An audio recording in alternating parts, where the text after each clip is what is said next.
Psalms chapter 4. Answer me when I call to you, my righteous God. Give me relief from my distress. Have mercy on me and hear my prayer. How long will you people turn my glory into shame? How long will you love delusions and seek false gods?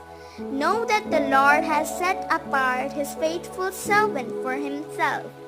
The Lord hears when I call to him. Tremble and do not sin. When you are on your beds, search your hearts and be silent. Offer the sacrifices of the righteous and trust in the Lord.